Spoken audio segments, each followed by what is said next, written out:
ਸਤਿ ਸ਼੍ਰੀ ਅਕਾਲ ਜੀ। News Asia Punjabi ਦੇਖ ਰਹੇ ਹੋ ਤੁਸੀਂ ਤੇ ਮੈਂ ਹਾਂ ਕੁਲਵੰਤ ਸਿੰਘ। ਮੈਂ ਤੇ ਡਾਕਟਰ ਅਮਰ ਸਿੰਘ ਆਜ਼ਾਦ ਅੱਜ ਇੱਕ ਨਵੇਂ ਵਿਸ਼ੇ ਦੇ ਨਾਲ ਵਿਚਾਰ ਚਰਚਾ ਲੈ ਕੇ ਤੁਹਾਡੇ ਸਾਹਮਣੇ ਆਇਆ। ਤੇ ਅੱਜ ਦਾ ਜਿਹੜਾ ਵਿਚਾਰ ਚਰਚਾ ਦਾ ਵਿਸ਼ਾ ਹੈਗਾ ਉਹ ਹੈ ਯੂਰਿਕ ਐਸਿਡ। ਯੂਰਿਕ ਐਸਿਡ ਇੱਕ ਅਜਿਹਾ ਰੋਗ ਹੈ ਬਾਡੀ ਦੇ ਅੰਦਰ। ਆਪਾਂ ਇਸ ਨੂੰ ਰੋਗ ਮੰਨ ਲੈਂਦੇ ਹਾਂ। ਅੱਗੇ ਚੱਲ ਕੇ ਆਪਾਂ ਡਾਕਟਰ ਅਮਰ ਸਿੰਘ ਆਜ਼ਾਦ ਤੋਂ ਇਹ ਜਾਣਾਂਗੇ ਕਿ ਵਾਕਈ ਇਹ ਰੋਗ ਹੈ ਜਾਂ ਫਿਰ ਸਰੀਰ ਦਾ ਆਪਾਂ ਨੂੰ ਬਚਾਉਣ ਦਾ ਕੋਈ ਸੰਕੇਤ। ਅਜਿਹਾ ਇੱਕ ਸਰੀਰ ਦਾ ਅੰਦਰੋਂ ਜਿਹੜੀ ਆ ਅੰਦਰੋਂ ਪ੍ਰੋਬਲਮ ਹੈ ਜਿਹਦੇ ਕਰਕੇ ਅੱਗੇ ਚੱਲ ਕੇ ਵੱਡੇ ਲੈਵਲ ਦੇ ਉੱਤੇ ਜਾ ਕੇ ਸਰੀਰ ਜਿਹੜਾ ਉਹ ਖਰਾਬ ਹੋਣਾ ਸ਼ੁਰੂ ਹੋ ਜਾਂਦਾ। ਕਿਸ ਤਰੀਕੇ ਦੇ ਨਾਲ ਯੂਰਿਕ ਐਸਿਡ ਬਾਡੀ ਦੇ ਅੰਦਰ ਵੱਧਦਾ ਹੈ? ਜਦੋਂ ਬਾਡੀ ਦੇ ਅੰਦਰ ਯੂਰਿਕ ਐਸਿਡ ਵੱਧਦਾ ਹੈ ਤਾਂ ਸਰੀਰ ਕੀ ਸੰਕੇਤ ਦੇ ਰਿਹਾ ਹੈ? ਯੂਰਿਕ ਐਸਿਡ ਕਿਹਨਾਂ ਕਾਰਨਾਂ ਕਰਕੇ ਵੱਧਦਾ ਹੈਗਾ? ਯੂਰਿਕ ਐਸਿਡ ਵਧਣ ਦੇ ਨਾਲ ਕੀ ਪ੍ਰੋਬਲਮਸ ਆਉਂਦੀਆਂ ਨੇ? ਆਪਾਂ ਡਾਕਟਰ ਅਮਰ ਸਿੰਘ ਆਜ਼ਾਦ ਤੋਂ ਜਾਣਦੇ ਹਾਂ। ਡਾਕਟਰ ਸਾਹਿਬ ਤੁਹਾਡਾ ਨਿਊਜ਼ ਏਸ਼ੀਆ ਪੰਜਾਬੀ ਤੇ ਬਹੁਤ ਬਹੁਤ ਸਵਾਗਤ। ਸਤਿ ਸ਼੍ਰੀ ਅਕਾਲ ਜੀ। ਡਾਕਟਰ ਸਾਹਿਬ ਯੂਰਿਕ ਐਸਿਡ ਸਭ ਤੋਂ ਪਹਿਲਾਂ ਥੋੜ੍ਹੀ ਇਹਦੀ ਡੈਫੀਨੇਸ਼ਨ ਦੇ ਦਿਓ।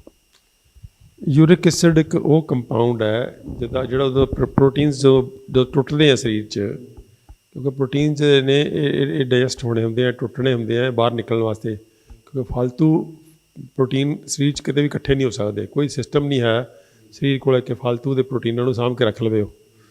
ਜੇ ਤੁਸੀਂ ਫालतू ਪ੍ਰੋਟੀਨ ਖਾਓਗੇ ਤਾਂ ਸਰੀਰ ਉਹਨੂੰ ਬਾਹਰ ਕੱਢੇਗਾ ਅਤੇ ਬਾਹਰ ਕੱਢੇਗਾ ਤਾਂ ਉਹਦੀ ਬਾਹਰ ਕੱਢਣ ਦੀ ਇੱਕ ਜਿਹੜੀ ਪ੍ਰਕਿਰਿਆ ਹੈ, ਇੱਕ ਤਰੀਕਾ ਹੈ, ਉਹ ਹੈ ਯੂਰਿਕ ਐਸਿਡ। ਅਤੇ ਯੂਰਿਕ ਐਸਿਡ ਜਿਹੜਾ ਹੁੰਦਾ ਇਹ ਇੱਕ ਇਹੋ ਜਿਹਾ ਕੰਪਾਊਂਡ ਹੈ, ਜੇ ਇਹ ਲੋੜ ਤੋਂ ਵੱਧ ਜਾਵੇ ਖੂਨ ਦੇ ਅੰਦਰ ਤਾਂ ਇਹਦੇ ਰਵੇ ਬਣਨੇ ਸ਼ੁਰੂ ਹੋ ਜਾਂਦੇ ਆ, ਕ੍ਰਿਸਟਲਸ ਬਣ ਜਾਂਦੇ ਆ। ਜਿਸ ਤਰ੍ਹਾਂ ਆਪਾਂ ਨੂੰ ਪਤਾ ਵੀ ਆਪਾਂ ਜੇ ਨਮਕ ਜ਼ਿਆਦਾ ਪਾਣੀ 'ਚ ਘੋਲੀ ਜਾਈਏ ਗਰਮ ਕਰਕੇ, ਤਾਂ ਜਦੋਂ ਉਹਨੂੰ ਠੰਡੇ ਕਰਾਂਗੇ ਤਾਂ ਉਹਦੇ ਰਵੇ ਬਣ ਜਾ ਕੇ ਥੱਲੇ ਬੈਠ ਜਾਣਗੇ। ਇੱਦਾਂ ਚੀਨੀ ਦਾ ਕਰਾਂਗੇ ਆਪਾਂ, ਜੇ ਮੰਨ ਲਓ ਤਾਂ ਚੀਨੀ ਹੁਣ ਕੀ ਆ? ਚੀਨੀ ਉਸ ਜਿਹੜਾ ਸਾਲਟ ਹੈ ਉਹਦੇ ਰਵੇ ਨੇ। ਇਹ ਜਿਹੜੇ ਦਾਣੇ ਨੇ ਚੀਨੀ ਦੇ ਇਹ ਰਵੇ ਨੇ। ਇੱਦਾਂ ਹੀ ਕੀ ਹੁੰਦਾ ਕਿ ਯੂਰਿਕ ਐਸਿਡ ਆਇਆ ਜੇ ਸੀਮਾ ਤੋਂ ਵੱਧ ਜਾਂਦਾ ਜਦੋਂ, ਤਾਂ ਉਹਦੇ ਫਿਰ ਰਵੇ ਬਣਨੇ ਸ਼ੁਰੂ ਹੋ ਜਾਂਦੇ ਆ। ਉਹ ਲਿਕੁਇਡ ਫਾਰਮ 'ਚ ਨਹੀਂ ਰਹਿੰਦਾ। ਅਤੇ ਜਦੋਂ ਇਹ ਲਿਕੁਇਡ ਫਾਰਮ 'ਚ ਨਹੀਂ ਰਹਿੰਦਾ ਤਾਂ ਜਾ ਕੇ ਉਹ ਰਵੇ ਜਿਹੜੇ ਨੇ ਡਿਪੋਜ਼ਿਟ ਹੋਣੇ ਸ਼ੁਰੂ ਹੋ ਜਾਂਦੇ ਆ ਅੱਡ ਡੰਗਾਂ 'ਚ। ਸੋ ਕੁਦਰਤ ਬਣ ਜਾਂਦੀ। ਕੁਦਰਤ ਦਾ ਇੱਕ ਤਰੀਕਾ ਹੈ ਉਹਨਾਂ ਨੂੰ ਮਤਲਬ ਕਿਉਂਕਿ ਖੂਨ ਦੇ ਅੰਦਰ ਅਗਰ ਉਹ ਰਹੇਗਾ ਜ਼ਿਆਦਾ ਯੂਰਿਕ ਐਸਿਡ ਤਾਂ ਉਹ ਰਵੇ ਕਿਸੇ ਵਾਈਟਲ ਔਰਗਨ 'ਚ ਬਣ ਸਕਦੇ ਆ। ਯਾਨੀ ਕਿ ਮੰਨ ਲਓ ਬ੍ਰੇਨ 'ਚ ਬਣ ਗਏ ਤਾਂ ਫਿਰ ਬ੍ਰੇਨ 'ਚ ਤਾਂ ਇੱਕ ਰਵਾ ਵੀ ਜਾ ਕੇ ਕਿਤੇ ਗਲਤ ਥਾਂ 'ਤੇ ਡਿਪੋਜ਼ਿਟ ਹੋ ਗਿਆ ਤਾਂ ਉਹ ਤਾਂ ਪੜਥੂ ਪਾ ਦੇਗਾ। ਸਰੀਰ ਸਾਡਾ ਜਿਹੜਾ ਬ੍ਰੇਨ ਹੈ, ਹਾਰਟ ਹੈ, ਫੇਫੜੇ ਹਨ, ਇਹ ਬੜੇ ਸੋਲ ਕਿਸਮ ਦੇ ਅੰਗ ਨੇ ਜਿਨ੍ਹਾਂ ਨੇ ਕਿ ਹਰ ਵੇਲੇ ਸਾਨੂੰ ਜਿਉਂਦੇ ਰੱਖਣਾ। ਅਤੇ ਇਹਦੇ ਅੰਦਰ ਕੁਦਰਤ ਕੋਈ ਵੀ ਡਿਸਟਰਬੈਂਸ ਨਹੀਂ ਹੋਣ ਦਿੰਦੀ, ਕਿਉਂਕਿ ਕੁਦਰਤ ਨੇ ਕੁਦਰਤ ਜਦੋਂ ਜੀਵ ਨੂੰ ਬਚਾਉਂਦੀ ਹੈ ਤਾਂ ਕੁਦਰਤ ਇਹਨਾਂ ਅੰਗਾਂ ਨੂੰ, ਦਿਲ ਨੂੰ, ਦਿਮਾਗ ਨੂੰ, ਫੇਫੜਿਆਂ ਨੂੰ ਇਹ ਇੰਨਾ ਬਚਾ ਕੇ ਰੱਖਦੀ ਹੈ ਕਿ ਇਹਦੇ ਵਿੱਚ ਕੋਈ ਡਿਸਟਰਬੈਂਸ ਨਾ ਹੋਵੇ। ਬਾਕੀ ਅੰਗਾਂ ਨੂੰ ਡਿਸਟਰਬ ਕਰ ਦਿੰਦੀ ਮਾੜਾ ਮੋਟਾ। ਸੋ ਰਵੇ ਕਿੱਥੇ ਜਾ ਕੇ ਜੰਮਣਗੇ? ਪਹਿਲਾਂ ਹੱਡੀਆਂ 'ਚ ਜੰਮਣਗੇ, ਜੋੜਾਂ 'ਚ ਜੰਮਣਗੇ, ਪੱਠਿਆਂ 'ਚ ਜੰਮਣਗੇ। ਕਿਉਂਕਿ ਕੁਦਰਤ ਨੂੰ ਪਤਾ ਕਿ ਇੱਥੇ ਜੰਮਣਗੇ ਤਾਂ ਦਰਦ ਹੀ ਹੋਊਗੀ ਨਾ ਵੱਧ ਤੋਂ ਵੱਧ, ਕੋਈ ਨੁਕਸਾਨ ਨਹੀਂ, ਜੀਵ ਮਰਨ ਨਹੀਂ ਲੱਗਿਆ। ਤਾਂ ਕੁਦਰਤ ਉਹਨਾਂ ਥਾਵਾਂ 'ਤੇ ਜਾ ਕੇ ਉਹਨਾਂ ਨੂੰ ਜਮਾਉਂਦੀ ਰਵਿਆਂ ਨੂੰ ਜਿੱਥੇ ਉਹ ਸੇਫ ਹੁੰਦੇ ਆ। कुदरत फौरी मौत का कोई रिस्क नहीं होता।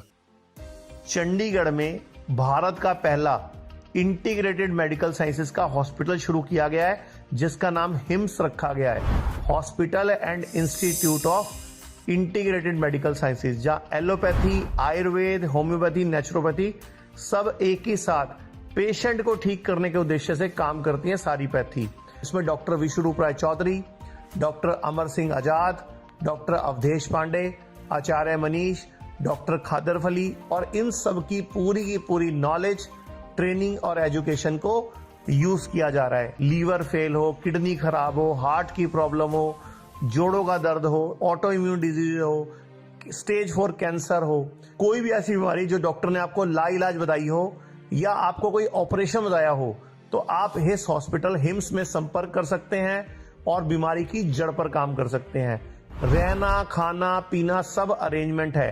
70 बेड का ये हॉस्पिटल भारत में अपनी तरह का एकमात्र ऐसा हॉस्पिटल है जहां पर पेशेंट को ठीक किया जाता है, पेशेंट को नॉलेज दी जाती है, पेशेंट को पढ़ाया जाता है, पेशेंट को एजुकेट किया जाता है कि कैसे आपको अपनी बीमारी से खुद ही लड़ना है, यानी कि अपना डॉक्टर खुद बनना है। Be your on doctor. तो आज जरूरत है ऐसे हिम्स के हॉस्पिटल और क्लिनिक्स की। अभी भारत में पटियाला में, जीरकपुर, चंडीगढ़, डेराबस्सी और दिल्ली में 14 क्लिनिक शुरू हो चुके हैं, जहां पर सिर्फ खाना पीना और लाइफस्टाइल को ठीक करके बीमारियों को रिवर्स करना सिखाया जाता है। और एक हॉस्पिटल डेराबस्सी जो चंडीगढ़ में है वो शुरू हो चुका है। ये सब हिम्स के नाम से काम कर रहे हैं। तो अगर आप भी किसी गंभीर बीमारी से परेशान हैं तो जल्द संपर्क करें हिम्स हॉस्पिटल चंडीगढ़ में। ਉਹ ਫਿਰ ਜਾ ਕੇ ਜਦੋਂ ਜੋੜਾਂ 'ਚ ਜੰਮਦੇ ਆ ਜ਼ਿਆਦਾ ਤਾਂ ਫਿਰ ਸਾਡਾ ਗਾਊਟ ਹੋ ਜਾਂਦਾ, ਉਹਨੂੰ ਅਸੀਂ ਆਰਥਰਾਈਟਿਸ ਕਹਿ ਦਿੰਦੇ ਆ। ਜੋ ਜੋੜ ਦੁਖਣ ਲੱਗ ਜਾਂਦੇ ਆ, ਸੁੱਜ ਜਾਂਦੇ ਆ ਜੋੜ, ਤਾਂ ਉਹਨੂੰ ਆਪਾਂ ਯੂਰਿਕ ਐਸਿਡ ਕਹਿੰਦੇ ਆ, ਜਿਹੜੀ ਪ੍ਰੋਟੀਨ ਦੀ ਮੈਟਾਬੋਲਿਜ਼ਮ ਦੀ ਉਹਦੇ ਵਿੱਚ ਬਣਦਾ ਹੈ। ਹੁਣ ਆਪਾਂ ਪ੍ਰੋਟੀਨ ਦੇ ਵਿੱਚ ਵੀ ਆਈਏ ਥੋੜ੍ਹਾ ਜਿਹਾ, ਵੀ ਕਿਹੜਾ ਪ੍ਰੋਟੀਨ ਇਹਦੇ ਵਿੱਚ ਬਾਡੀ ਦੇ ਅੰਦਰ ਜਿਹੜਾ ਜਾ ਕੇ ਯੂਰਿਕ ਐਸਿਡ ਨੂੰ ਵਧਾਉਂਦਾ ਹੈਗਾ, ਮਾਤਰਾ ਵਧਾਉਂਦਾ। ਕਿਉਂਕਿ ਪ੍ਰੋਟੀਨ ਵੀ ਤੁਸੀਂ ਭਾਸ਼ਾ ਵੀ ਜਿਹੜੀ ਹੈ ਥੋੜ੍ਹੀ ਪਿਛਲੇ ਸਮੇਂ ਦੇ ਦੌਰਾਨ ਅਲੱਗ-ਅਲੱਗ ਦੱਸੀਆਂ ਹੋਈਆਂ ਨੇ। ਇੱਕ ਹੁੰਦਾ ਆਰਗੈਨਿਕ ਪ੍ਰੋਟੀਨ, ਜਿਹੜਾ ਆਪਾਂ ਜਿਹੜੇ ਪੌਦਿਆਂ ਤੋਂ ਕੁਦਰਤੀ ਪ੍ਰੋਟੀਨ ਜਿਹੜਾ ਆਪਾਂ ਨੂੰ ਮਿਲ ਰਿਹਾ। ਇੱਕ ਹੁੰਦਾ ਜਿਹੜਾ ਐਨੀਮਲ ਪ੍ਰੋਟੀਨ ਪਲੱਸ ਦੂਸਰੇ ਪ੍ਰੋਟੀਨ ਜਿਹੜੇ ਆਪਾਂ ਹੋਰ ਲੈ ਰਹੇ ਹਾਂ, ਆਪਾਂ ਜਿਹੜੇ ਪਾਊਡਰ ਦੀ ਸ਼ਕਲ ਦੇ ਵਿੱਚ ਜਿਹੜਾ ਮਾਰਕੀਟਾਂ ਦੇ ਵਿੱਚ ਵਿਕ ਰਿਹਾ ਹੈਗਾ। ਇਹਨਾਂ ਦੇ ਵਿੱਚੋਂ ਕਿਹੜਾ ਪ੍ਰੋਟੀਨ ਜਿਹੜਾ ਇਹ ਯੂਰਿਕ ਐਸਿਡ ਵਧਾ ਰਿਹਾ? ਦੇਖੋ ਕੁਲਵੰਤ ਜੀ, ਤੁਸੀਂ 3-4 ਕਿਸਮ ਦੇ ਪ੍ਰੋਟੀਨਾਂ ਦੀ ਗੱਲ ਕੀਤੀ ਹੈ। ਇੱਕ ਤਾਂ ਹੋ ਗਏ ਜਿਹੜੇ ਕਿ ਮੈਨ ਮੇਡ ਪ੍ਰੋਟੀਨਸ ਨੇ, ਜਿਹੜੇ ਕਿ ਡਾਈਜੈਸਟੇਬਲ ਫਾਰਮ 'ਚ ਨੇ, ਜਿਹਦੇ ਨੂੰ ਬਾਡੀ ਨੂੰ ਡਾਈਜੈਸਟ ਨਹੀਂ ਕਰਨਾ, ਉਹ ਸਿੱਧੇ ਖੂਨ 'ਚ ਜਾਣਗੇ। ਜਿਹੜੇ ਪ੍ਰੋਟੀਨ ਪਾਊਡਰ ਨੇ ਉਹ ਸਭ ਤੋਂ ਵੱਧ ਖਤਰਨਾਕ ਨੇ। ਇਸੇ ਕਰਕੇ ਤੁਸੀਂ ਦੇਖਿਆ ਹੋਣਾ ਕਿ ਜਿੰਨੇ ਬੱਚੇ ਜਿੰਮ ਵਾਲੇ ਬੱਚੇ ਆ, ਜਿਹੜੇ ਉਹ ਖਾਂਦੇ ਆ ਪ੍ਰੀ ਡਾਈਜੈਸਟਡ ਪ੍ਰੋਟੀਨਸ, ਜਿਹੜੇ ਕਿ ਸਿੱਧੇ ਖੂਨ 'ਚ ਚਲੇ ਜਾਂਦੇ, ਬਹੁਤ ਬਿਮਾਰ ਹੁੰਦੇ ਆ। ਤਾਂ ਇੰਨੇ ਜ਼ਿਆਦਾ ਬਿਮਾਰ ਹੁੰਦੇ ਉਹ ਕਿ ਉਹਨਾਂ ਦੇ ਅੰਦਰ ਬਹੁਤ ਡਿਸਟਰਬੈਂਸ ਹੁੰਦੀਆਂ ਨੇ ਭਾਂਤ ਦੀਆਂ, ਅਤੇ ਉਹਦੇ ਇੱਥੋਂ ਤੱਕ ਵੀ ਡਿਸਟਰਬੈਂਸ ਹੋ ਜਾਂਦੀਆਂ ਨੇ ਕਿ ਮੁੰਡਿਆਂ ਦੀਆਂ ਜਿਹੜੀਆਂ ਛਾਤੀਆਂ ਔਰਤਾਂ ਨੂੰ ਨਿਕਲਣ ਲੱਗ ਜਾਂਦੀਆਂ ਨੇ, ਮੌਤ ਵੀ ਹੋ ਜਾਂਦੀ ਹੈ। ਦੁੱਧ ਆ ਰਿਹਾ ਹੁੰਦਾ, ਉਹ 'ਚ ਕਈ ਵਾਰੀ ਮੌਤ ਹੋ ਜਾਂਦੀ ਹੈ। ਦੁੱਧ ਵੀ ਆ ਜਾਂਦਾ ਮੁੰਡਿਆਂ ਦੀ ਛਾਤੀ, ਦੁੱਧ ਟਾਈਪ ਲਿਕੁਇਡ ਜਿਹਾ ਆਉਣ ਲੱਗ ਜਾਂਦਾ, ਆਪਾਂ ਦੁੱਧ ਕਹਿ ਸਕਦੇ ਉਹਨੂੰ। ਤਾਂ ਉਹ ਇਸ ਕਿਸਮ ਦੇ ਜਿਹੜੇ ਵਰਤਾਰਾ ਹੈ ਉਹ ਕਿਤੇ ਨਾ ਕਿਤੇ ਜਿਹੜੇ ਪ੍ਰੀ ਡਾਈਜੈਸਟਡ ਪ੍ਰੋਟੀਨਸ ਨੇ, ਇਹ ਤਾਂ ਬਹੁਤ ਖਤਰਨਾਕ ਹੁੰਦੇ ਆ। ਇਹਨਾਂ ਨੂੰ ਅਸੀਂ ਬਿਲਕੁਲ ਹੀ ਟੱਚ ਵੀ ਨਹੀਂ ਕਰਨਾ ਚਾਹੀਦਾ ਕਦੀ। ਬਹੁਤ ਹੀ ਖਤਰਨਾਕ ਵਰਤਾਰਾ, ਔਰ ਬੱਚੇ ਬਹੁਤ ਹੀ ਮਿਸਲੀਡ ਹੋ ਰਹੇ ਆ ਜਿੰਮਾਂ ਦੇ ਵਿੱਚ ਜਾ ਕੇ, ਕਿਉਂਕਿ ਉਹ ਜਿੰਮ ਵਾਲੇ ਦਾ ਜਿਹੜੇ ਨੇ ਉਹ ਕੋਈ ਉਹਨਾਂ ਕੋਲ 1 ਪੁਆਇੰਟ ਪ੍ਰੋਗਰਾਮ ਹੈ ਵੀ ਤੁਹਾਡੇ ਪੱਠੇ ਕਿੱਦਾਂ ਵੱਡੇ ਕਰਨੇ ਆ। ਤਾਂ ਪੱਠੇ ਵੱਡੇ ਕਰਨ ਦੇ ਚੱਕਰ ਦੇ ਅੰਦਰ ਅਸੀਂ ਕੀ ਕਰਦੇ ਹਾਂ ਕਿ ਉਹ ਪ੍ਰੋਟੀਨ ਖਾਣੇ ਸ਼ੁਰੂ ਕਰ ਦਿੰਦੇ ਹਾਂ। ਠੀਕ ਆ, ਪੱਠੇ ਜਦੋਂ ਤੁਸੀਂ ਐਕਸਰਸਾਈਜ਼ ਕਰਦੇ ਹੋ, ਪ੍ਰੋਟੀਨ ਖਾਈ ਜਾਂਦੇ ਹੋ, ਤਾਂ ਪੱਠੇ ਵੱਡੇ ਤਾਂ ਹੋ ਜਾਣਗੇ, ਲੇਕਿਨ ਉਹਦਾ ਖਤਰੇ ਜਿਹੜੇ ਹੈਗੇ ਨੇ ਉਹ ਉਸ ਤੋਂ ਕਿਤੇ ਜ਼ਿਆਦਾ ਵੱਡੇ ਨੇ। ਜੋ ਉਹਦਾ ਲਾਭ ਹੋਣਾ ਉਹ ਬਹੁਤ ਥੋੜ੍ਹਾ, ਲੇਕਿਨ ਜਿਹੜੇ ਖਤਰੇ ਨੇ ਬਹੁਤ ਵੱਡੇ ਆ। ਅੱਗੇ ਆ ਜਾਓ, ਤੁਸੀਂ ਦੂਸਰੀ ਪ੍ਰੋਟੀਨ ਨੇ ਜਿਹਨੂੰ ਆਪਾਂ ਅਸਲੀ ਪ੍ਰੋਟੀਨ ਕਹਿੰਦੇ ਹਾਂ, ਹਾਈ ਪ੍ਰੋਟੀਨ ਡਾਈਟ ਕਹਿੰਦੇ ਜਿਹਨੂੰ, ਉਹ ਹੈ ਐਨੀਮਲ ਪ੍ਰੋਟੀਨਸ। ਐਨੀਮਲ ਪ੍ਰੋਟੀਨ ਦਾ ਮਤਲਬ ਮੀਟ, ਅੰਡਾ, ਮੱਛੀ, ਦੁੱਧ, ਇਹ ਐਨੀਮਲ ਪ੍ਰੋਟੀਨਸ ਨੇ। ਐਨੀਮਲ ਪ੍ਰੋਟੀਨ ਜਿਹੜੇ ਹੁੰਦੇ ਆ ਇਹ ਵੀ ਡਾਈਜੈਸਟ ਕਰਨ 'ਚ ਬਹੁਤ ਔਖੇ ਹੁੰਦੇ ਆ, ਡਾਈਜੈਸ਼ਨ ਵੀ ਬਹੁਤ ਔਖੀ ਇਹਨਾਂ ਦੀ। ਔਰ ਦੂਜੀ ਗੱਲ, ਇਹਨਾਂ ਦਾ ਜਦੋਂ ਡਾਈਜੈਸਟ ਹੋ ਕੇ ਅੰਦਰ ਚਲਾ ਜਾਂਦਾ ਤਾਂ ਇਹਨੂੰ ਬਾਹਰ ਵੀ ਅੱਕੜਨਾ ਔਖਾ। ਜਿਹੜੀ ਯੂਰਿਕ ਐਸਿਡ ਬਣਦਾ ਉਹ ਬਹੁਤ ਜ਼ਿਆਦਾ ਐਨੀਮਲ ਪ੍ਰੋਟੀਨ ਤੋਂ ਬਣਦਾ ਜ਼ਿਆਦਾ। ਤਾਂ ਐਨੀਮਲ ਪ੍ਰੋਟੀਨ ਜਿੰਨਾ ਜ਼ਿਆਦਾ ਖਾਵਾਂਗੇ ਉਨਾ ਜ਼ਿਆਦਾ ਯੂਰਿਕ ਐਸਿਡ ਬਣੇਗਾ ਸਾਨੂੰ।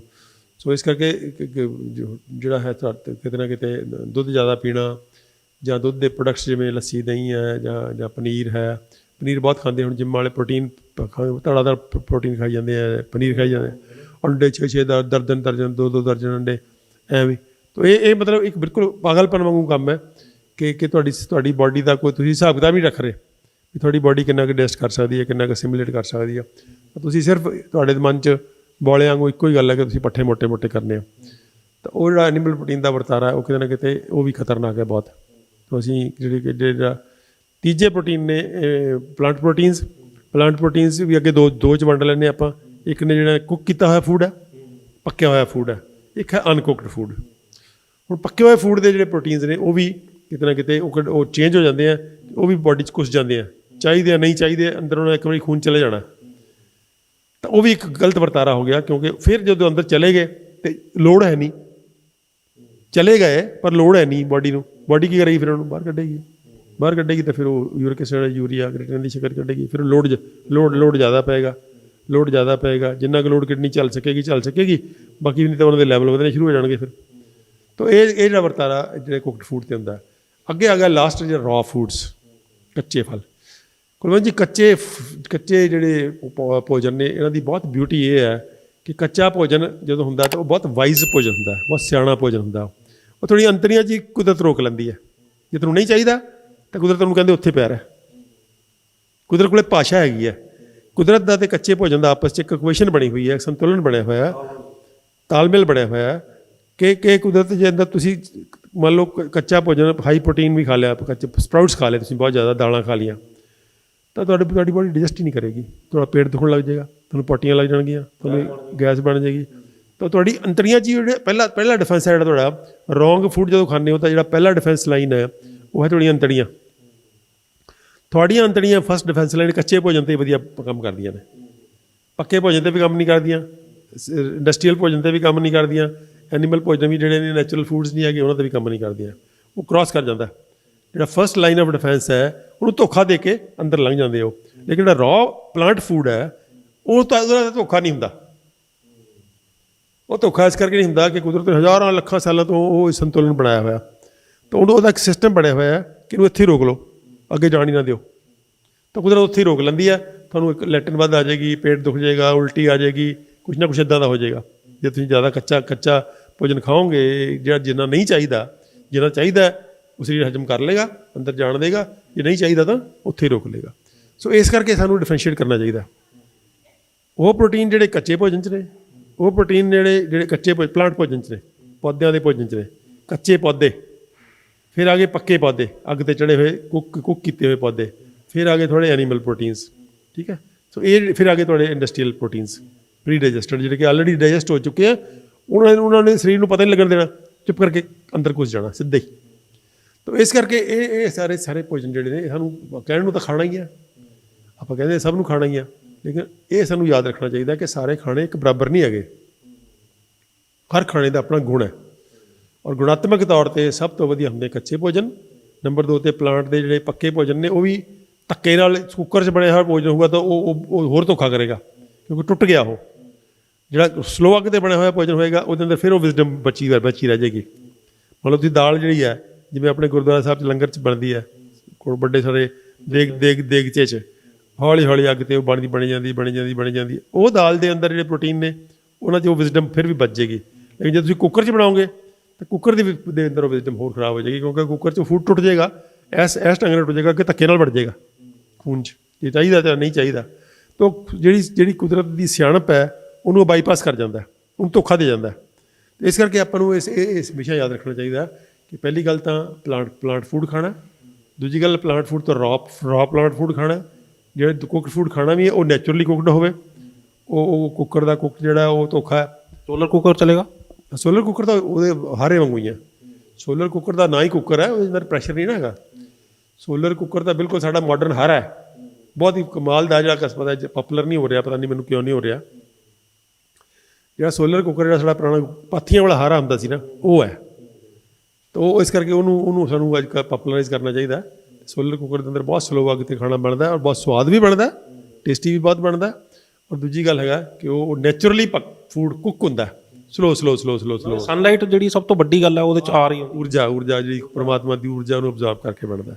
ਸੋ ਇਸ ਕਰਕੇ ਸੋਲਰ ਕੁੱਕਰ 'ਤੇ ਹਾਰਾ ਦੋ ਚੀਜ਼ਾਂ ਨੇ, ਹਾਰਾ ਸਲੋ ਅੱਗ ਵਾਲਾ ਹਾਰਾ ਜਾਂ ਚੁੱਲ੍ਹਾ ਸਲੋ ਅੱਗ ਵਾਲਾ, ਜਾਂ ਚਲੋ ਗੈਸ ਵੀ ਹੈ ਤਾਂ ਵੀ ਸਲੋ ਅੱਗ 'ਤੇ ਮਿੱਟੀ ਦੇ ਭਾਂਡੇ ਜੇਕਰ ਬਣਾਵਾਂਗੇ ਅਸੀਂ ਸਲੋ ਅੱਗ 'ਤੇ ਤੁਸੀਂ ਮਿੱਟੀ ਦੀ ਹਾਂਡੀ 'ਚ ਬਣਾ ਕੇ ਦੇਖੋ, ਉਹ ਸਲੋ ਅੱਗ ਤੁਸੀਂ ਕੀਤੀ ਹੋਈ ਚਾਹੇ ਗੈਸ ਦੀ ਵੀ ਹੋਵੇ ਤਾਂ ਉਹਦੇ 'ਚ ਉਬਾਲੀ ਵੀ ਨਹੀਂ ਆਉਂਦੀ, ਜਸਟ ਨੀਅਰ ਬੋਇਲਿੰਗ ਰਹਿੰਦਾ। ਕਿਉਂਕਿ ਉਹਦੀ ਮਿੱਟੀ ਦੇ ਜਿਹੜੇ ਹਾਂਡੀ ਹੁੰਦੀ ਹੈ ਉਹਦਾ ਥੱਲਾ ਇੰਨਾ ਮੋਟਾ ਹੈ ਕਿ ਉਹਨੂੰ ਉਹ ਗੜਕਵਾਂ ਵਾਲਾ ਵੀ ਨਹੀਂ ਆਉਂਦਾ, ਉਹ ਹਲਕਾ ਪੱਕੀ ਜਾਂਦਾ। ਕੋਈ ਖਾਣੇ ਦੇ ਹਿਸਾਬ ਨਾਲ ਕੋਈ 15 ਮਿੰਟ 'ਚ, ਅੱਧੇ ਘੰਟੇ 'ਚ, ਕੋਈ ਘੰਟੇ 'ਚ ਕੁੱਕ ਹੋ ਜਾਂਦਾ। ਅਤੇ ਹੁਣ ਆਈ ਹੈ ਵੀ ਯੂਰਿਕ ਐਸਿਡ ਜਿਹੜਾ ਹੈਗਾ ਉਹਦੇ ਨਾਲ ਜਿਹੜਾ ਕਿਸ ਤਰ੍ਹਾਂ ਦੇ ਸਿੰਪਟਮ ਆਪਾਂ ਨੇ ਦੱਸਦੇ, ਕਿਹੜੀਆਂ ਚੀਜ਼ਾਂ ਜਿਹੜੀਆਂ ਯੂਰਿਕ ਐਸਿਡ ਵਧਾ ਰਹੀਆਂ ਨੇ, ਅਤੇ ਜਿਹੜਾ ਪ੍ਰਚਲਿਤ ਪੱਧਤੀ ਹੈਗੀ ਹੈ ਉਹਦੇ ਅਨੁਸਾਰ ਜਿਹੜਾ ਇਹਦਾ ਇਲਾਜ ਜਿਸ ਤਰ੍ਹਾਂ ਕੀਤਾ ਜਾ ਰਿਹਾ, ਕੀ ਉਹਦੇ ਨਾਲ ਕਾਬੂ ਕੀਤਾ ਜਾ ਸਕਦਾ ਜਾਂ ਫਿਰ ਇਹਦੇ ਲਈ ਕੁਝ ਹੋਰ ਅਪਣਾਉਣਾ ਪੈਣਾ? ਵੀ ਪ੍ਰਚਲਿਤ ਪੱਧਰੀ 'ਚ ਵੀ ਜਿਹੜਾ ਯੂਰਿਕ ਐਸਿਡ ਘਟਾਉਣ ਦੀਆਂ ਦਵਾਈਆਂ ਹੈਗੀਆਂ ਨੇ, ਉਹ ਕੋਈ ਖਾਣ 'ਚ ਹਰਜ ਨਹੀਂ ਸ਼ੁਰੂ ਜੇ ਅਗਰ ਜ਼ਿਆਦਾ ਲੈਵਲ ਹੈ ਤਾਂ, ਲੇਕਿਨ ਲੰਬੇ ਸਮੇਂ 'ਚ ਨਹੀਂ ਖਾਣੇ ਚਾਹੀਦੇ। ਉਹਦੇ ਸਾਈਡ ਇਫੈਕਟਸ ਨੇ ਹਰ ਦਵਾਈ ਕੈਮੀਕਲ ਹੈ, ਔਰ ਹਰ ਕੈਮੀਕਲ ਦੇ ਆਪਣੇ ਸਾਈਡ ਇਫੈਕਟਸ ਨੇ। ਤੋ ਇਸ ਕਰਕੇ ਅਸੀਂ ਕੋਸ਼ਿਸ਼ ਕਰਦੇ ਹਾਂ ਕਿ ਡਾਈਟ ਬਦਲ ਲਓ। ਜੋ ਡਾਈਟ ਬਦਲੋਗੇ ਤਾਂ ਕੁਦਰਤ ਪਹਿਲਾਂ ਹੀ ਤਿਆਰ ਬੈਠੀ ਹੈ। ਕੁਦਰਤ ਤੁਹਾਡਾ ਪਹਿਲਾਂ ਹੀ ਬਹੁਤ ਚਿੰਤਾ ਕਰ ਰਹੀ ਸੀਗੀ ਵੀ ਇਹ ਭਾਈ ਬੰਦਾ ਹਟੇ ਅਤੇ ਅਸੀਂ ਠੀਕ ਕਰੀਏ ਇਹਨੂੰ। ਅਤੇ ਜਦੋਂ ਮੂਮੈਂਟ ਅਸੀਂ ਫੂਡ ਠੀਕ ਕਰਦੇ ਹਾਂ ਤਾਂ ਕੁਦਰਤ ਯੂਰਿਕ ਐਸਿਡ ਠੀਕ ਕਰਨਾ ਸ਼ੁਰੂ ਕਰ ਦਿੰਦੀ ਹੈ। ਨਾਲ ਅਸੀਂ ਫਿਰ ਮੈਡੀਸਨਲ ਪਲਾਂਟਸ ਦੀ ਹੈਲਪ ਲੈ ਲੈਂਦੇ ਹਾਂ, ਨਾਲ ਕੁਛ ਹਰਬਲ ਦਵਾਈਆਂ ਹੈਗੀਆਂ ਉਹਦੀ ਹੈਲਪ ਲੈ ਲੈਂਦੇ ਹਾਂ। ਤਾਂ ਮਹੀਨੇ 2 ਮਹੀਨੇ 'ਚ ਹੀ ਉਹ ਸਾਰਾ ਯੂਰਿਕ ਐਸਿਡ ਠੀਕ ਹੋ ਜਾਂਦਾ ਹੈ। ਐਲੋਪੈਥੀ ਦਵਾਈ ਨਾ ਵੀ ਖਾਵੇ ਤਾਂ ਵੀ ਠੀਕ ਹੋ ਜਾਂਦਾ। ਅਤੇ ਜੇ ਬਹੁਤ ਜ਼ਿਆਦਾ ਤਾਂ ਐਲੋਪੈਥਿਕ ਦਵਾਈ ਖਾ ਵੀ ਲਵਾਂਗੇ ਮਹੀਨਾ 2 ਮਹੀਨੇ ਤਾਂ ਵੀ ਕੋਈ ਹਰਜ ਨਹੀਂ ਹੈ, ਜੇ ਉਹਦਾ ਸਾਈਡ ਇਫੈਕਟ ਨਹੀਂ ਆ ਰਹੇ ਕੋਈ ਤਾਂ। ਲੇਕਿਨ ਇਹ ਨਹੀਂ ਵੀ ਯੂਰਿਕ ਦਵਾਈ ਵੀ ਖਾਈ ਜਾ ਰਹੇ ਅਤੇ ਨਾਲ ਖਾਣਾ ਵੀ ਉਹੀ ਖਾਈ ਜਾ ਰਹੇ, ਫਿਰ ਤਾਂ ਉਹਦਾ ਕੋਈ ਲਾਭ ਨਾ ਹੋਇਆ। ਵੈਸੇ ਉਹ ਚੀਜ਼ ਨੂੰ ਵਧਾਉਣ ਲਈ ਵੀ ਨਾਲੇ ਵਧਾਈ ਵੀ ਜਾ ਰਹੇ ਤੇ ਨਾਲੇ ਦਵਾਈ ਵੀ ਘਟਾਈ ਵੀ ਜਾ ਰਹੇ ਆ। ਮਤਲਬ ਇਹ ਬੇਵਕੂਫੀ ਹੋ ਗਈ ਨਾ ਵੀ ਦਵਾਈ ਦੇ ਕੇ ਘਟਾਈ ਜਾਂਦੇ ਹੋ, ਖਾਣਾ ਖਾ ਕੇ ਵਧਾਈ ਜਾਂਦੇ ਹੋ। ਇਹ ਕਿੱਧਰ ਦੀ ਸਿਆਣਪ ਹੈ। ਜਾਂਦੇ ਜਾਂਦੇ ਕੋਈ ਟਿਪ ਆਫ ਦਾ ਇੰਟਰਵਿਊ ਦਿਓਗੇ ਯੂਰਿਕ ਐਸਿਡ ਦੇ ਸੰਬੰਧ ਵਿੱਚ?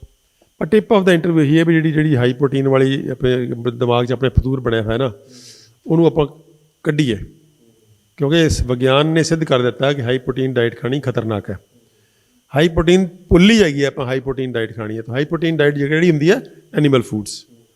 ਪਲਾਂਟ ਫੂਡ 'ਚ ਹਾਈ ਪ੍ਰੋਟੀਨ ਡਾਈਟ ਬਹੁਤੀ ਹਾਰਮਫੁਲ ਨਹੀਂ ਹੁੰਦੀ, ਐਕਸੈਪਟ ਫॉर ਦਾਲਾਂ ਜਿਹੜੀਆਂ ਨੇ ਬਹੁਤ ਜ਼ਿਆਦਾ ਨਾ ਖਾਓ। ਦਾਲ ਦਾ ਕੁਦਰਤ ਦੇ ਅੰਦਰ ਬੈਲੈਂਸ ਹੈ ਦਾਲਾਂ ਦਾ।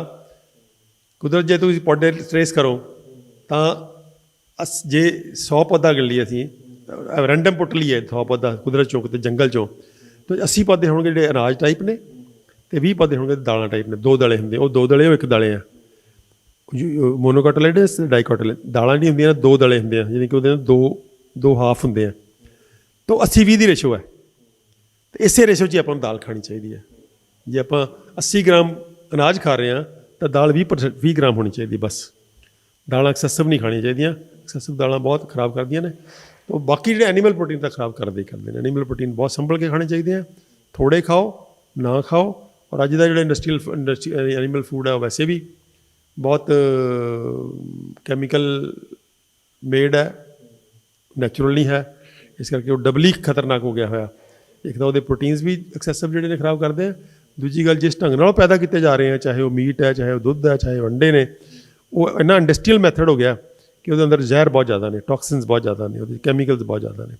ਇਸ ਕਰਕੇ ਹਿਊਮਨ ਬਾਡੀ ਨੂੰ ਐਨੀਮਲ ਪ੍ਰੋਟੀਨਸ ਦੀ ਕੋਈ ਲੋੜ ਨਹੀਂ ਹੈ, ਐਨੀਮਲ ਫੂਡ ਦੀ ਲੋੜ ਹੀ ਨਹੀਂ ਹੈ। ਸੋ ਐਨੀਮਲ ਫੂਡ ਤੋਂ ਆਪਾਂ ਬਚੀਏ। ਜੇ ਸਿਹਤਮੰਦ ਰਹਿਣਾ ਤਾਂ plant based whole food, plant based whole food, ਪੌਦਿਆਂ ਦਾ ਭੋਜਨ ਖਾਈਏ। ਹੋਲ ਫੂਡ ਦਾ ਮਤਲਬ ਜਿੱਦਾਂ ਕੁਦਰਤ 'ਚ ਹੈਗਾ। ਬਹੁਤ ਧੰਨਵਾਦ ਡਾਕਟਰ ਸਾਹਿਬ ਤੁਹਾਡਾ ਨਿਊਜ਼ ਏਸ਼ੀਆ ਪੰਜਾਬੀ ਦੇ ਦਰਸ਼ਕਾਂ ਨੂੰ ਯੂਰਿਕ ਐਸਿਡ ਦੇ ਸੰਬੰਧ ਵਿੱਚ ਪੂਰੀ ਜਾਣਕਾਰੀ ਦਿੱਤੀ ਹੈ। ਬਹੁਤ ਬਹੁਤ ਧੰਨਵਾਦ। ਸੋ ਇਸ ਡਾਕਟਰ ਅਮਰ ਸਿੰਘ ਆਜ਼ਾਦ ਜਿਨ੍ਹਾਂ ਨੇ ਸਾਨੂੰ ਯੂਰਿਕ ਐਸਿਡ ਦੇ ਕੀ ਚੀਜ਼ ਹੈ, ਯੂਰਿਕ ਐਸਿਡ ਕੀ ਹੁੰਦਾ ਹੈ, ਯੂਰਿਕ ਐਸਿਡ ਵਧਣ ਦੇ ਨਾਲ ਕੀ ਪ੍ਰੋਬਲਮਸ ਆਉਂਦੀਆਂ ਨੇ, ਯੂਰਿਕ ਐਸਿਡ ਕਿਉਂ ਵੱਧਦਾ, ਯੂਰਿਕ ਐਸਿਡ ਜਦੋਂ ਵੱਧਦਾ ਤਾਂ ਅਸੀਂ ਕਿਹੜੀ ਤਰੀਕੇ ਅਪਣਾਉਂਦੇ ਹਾਂ ਯੂਰਿਕ ਐਸਿਡ ਨੂੰ ਘਟਾਉਣ ਦੇ, ਯੂਰਿਕ ਐਸਿਡ ਨੂੰ ਨੈਚੁਰਲ ਕੁਦਰਤੀ ਢੰਗ ਦੇ ਨਾਲ ਯੂਰਿਕ ਐਸਿਡ ਕਾਬੂ ਦੇ ਵਿੱਚ ਰਹੇ, ਨੁਕਸਾਨ ਨਾ ਕਰੇ ਤਾਂ ਸਾਨੂੰ ਕੀ ਕਰਨਾ ਚਾਹੀਦਾ, ਯੂਰਿਕ ਐਸਿਡ ਦੇ ਸੰਬੰਧ ਵਿੱਚ ਕਿਹੜੇ ਖਾਣੇ ਜਿਹੜੇ ਨੇ ਉਹ ਸਾਨੂੰ ਹੈਲਪ ਕਰ ਸਕਦੇ ਨੇ, ਕਿਹੜੇ ਦਵਾ ਪੌਦੇ ਸਾਨੂੰ ਹੈਲਪ ਕਰ ਸਕਦੇ ਨੇ, ਕਿਹੜੀਆਂ ਹਰਬਲ ਪ੍ਰੋਡਕਟਸ ਨੇ ਜਿਹੜੇ ਸਾਨੂੰ ਹੈਲਪ ਕਰ ਸਕਦੇ ਨੇ, ਕਿਸ ਤਰੀਕੇ ਦੇ ਨਾਲ ਯੂਰਿਕ ਐਸਿਡ ਦੇ ਬਾਡੀ ਦੇ ਅੰਦਰ ਵਧਣ ਦੇ ਨਾਲ ਜਿਹੜੀਆਂ ਪ੍ਰੋਬਲਮਸ ਅੰਦਰ ਕਿਸ ਤਰ੍ਹਾਂ ਕਿਹੜੇ ਹਿੱਸਿਆਂ ਦੇ ਵਿੱਚ ਪ੍ਰੋਬਲਮ ਆਉਂਦੀ ਹੈ, ਇਹਦੀ ਸਾਰੀ ਸੰਬੰਧੀ ਜਾਣਕਾਰੀ ਦਿੱਤੀ ਹੈ। ਸੋ ਤੁਹਾਨੂੰ ਇਹ ਗੱਲਬਾਤ ਕਿਵੇਂ ਲੱਗੀ, ਆਪਣੀ ਰਾਏ ਸਾਨੂੰ ਸਾਡੇ ਕਮੈਂਟ ਬਾਕਸ ਜ਼ਰੂਰ ਦੇਣਾ। ਜੇਕਰ ਵੀਡੀਓ ਵਧੀਆ ਲੱਗੀ ਹੈ ਤਾਂ ਇਸ ਨੂੰ ਲਾਈਕ ਅਤੇ ਸ਼ੇਅਰ ਵੱਧ ਤੋਂ ਵੱਧ ਕਰ ਦਿਓ, ਕਿਉਂਕਿ ਬਹੁਤ ਸਾਰੀ ਦੁਨੀਆ ਜਿਹੜੀ ਹੈ ਇਸ ਯੂਰਿਕ ਐਸਿਡ ਦੀ ਪ੍ਰੋਬਲਮ ਦੇ ਨਾਲ ਪੀੜਿਤ ਹੈ। ਯੂਰਿਕ ਐਸਿਡ ਹੀ ਜਿਹੜਾ ਅੱਗੇ ਚੱਲ ਕੇ ਹੋਰ ਬਹੁਤ ਸਾਰੇ ਅੰਗਾਂ ਨੂੰ ਖਰਾਬ ਕਰਨ ਦੇ ਵਿੱਚ ਜਿਹੜਾ ਇੱਕ ਵੱਡਾ ਰੋਲ ਅਦਾ ਕਰਦਾ। ਅਤੇ ਜੇਕਰ ਯੂਰਿਕ ਐਸਿਡ ਦੇ ਸੰਬੰਧ ਵਿੱਚ ਸਹੀ ਜਾਣਕਾਰੀ ਆਪਾਂ ਲੋਕਾਂ ਤੱਕ ਪਹੁੰਚਾ ਦਿਆਂਗੇ ਤਾਂ ਬਹੁਤ ਸਾਰੇ ਜਿਹੜੇ ਸਰੀਰ ਦੇ ਅੰਗ ਅਤੇ ਬਹੁਤ ਸਾਰੇ ਲੋਕ ਮੌਤ ਦੇ ਮੂੰਹ ਦੇ ਵਿੱਚੋਂ ਜਾਣੋਂ ਵੀ ਬਚ ਸਕਦੇ ਨੇ। ਅਤੇ ਸਾਡੇ ਚੈਨਲ ਨੂੰ ਲਾਈਕ ਅਤੇ ਸਬਸਕ੍ਰਾਈਬ ਕਰਨਾ ਨਾ ਭੁੱਲਿਓ। ਅਗਲੀ ਵਾਰ ਫਿਰ ਹਾਜ਼ਰ ਹੋਵਾਂਗੇ ਇੱਕ ਨਵੇਂ ਮੁੱਦੇ, ਇੱਕ ਨਵੇਂ ਮਹਿਮਾਨ ਦੇ ਨਾਲ। ਉਦੋਂ ਤੱਕ ਮੈਨੂੰ ਦਿਓ ਇਜਾਜ਼ਤ। ਧੰਨਵਾਦ। चंडीगढ़ में भारत का पहला इंटीग्रेटेड मेडिकल साइंसेज का हॉस्पिटल शुरू किया गया है, जिसका नाम हिम्स रखा गया है, hospital and institute of integrated medical sciences, जहां एलोपैथी, आयुर्वेद, होम्योपैथी, नेचुरोपैथी सब एक ही साथ पेशेंट को ठीक करने के उद्देश्य से काम करती है सारी पैथी। इसमें डॉक्टर विश्वरूप राय चौधरी, डॉक्टर अमर सिंह आजाद, डॉक्टर अवधेश पांडे, आचार्य मनीष, डॉक्टर खादर फली और इन सब की पूरी नॉलेज, ट्रेनिंग और एजुकेशन को यूज किया जा रहा है। लीवर फेल हो, किडनी खराब हो, हार्ट की प्रॉब्लम हो, जोड़ों का दर्द हो, ऑटो इम्यून डिजीज हो, स्टेज 4 कैंसर हो, कोई भी ऐसी बीमारी जो डॉक्टर ने आपको लाइलाज बताई हो या आपको कोई ऑपरेशन बताया हो, तो आप इस हॉस्पिटल हिम्स में संपर्क कर सकते हैं और बीमारी की जड़ पर काम कर सकते हैं। रहना, खाना, पीना सब अरेंजमेंट है। 70 बेड का यह हॉस्पिटल भारत में अपनी तरह का एकमात्र ऐसा हॉस्पिटल है जहां पर पेशेंट को ठीक किया जाता है, पेशेंट को नॉलेज दी जाती है, पेशेंट को पढ़ाया जाता है, पेशेंट को एजुकेट किया जाता है कि कैसे आपको अपनी बीमारी से खुद ही लड़ना है, यानी कि अपना डॉक्टर खुद बनना है, बी योर ऑन डॉक्टर। तो आज जरूरत है ऐसे हिम्स के हॉस्पिटल और क्लिनिक्स की। अभी भारत में पटियाला में, जीरकपुर, चंडीगढ़, डेराबस्सी और दिल्ली में 14 क्लिनिक शुरू हो चुके हैं, जहां पर सिर्फ खाना पीना और लाइफस्टाइल को ठीक करके बीमारियों को रिवर्स करना सिखाया जाता है। और एक हॉस्पिटल डेराबस्सी जो चंडीगढ़ में है वो शुरू हो चुका है। ये सब हिम्स के नाम से काम कर रहे हैं। तो अगर आप भी किसी गंभीर बीमारी से परेशान हैं तो जल्द संपर्क करें हिम्स हॉस्पिटल चंडीगढ़ में।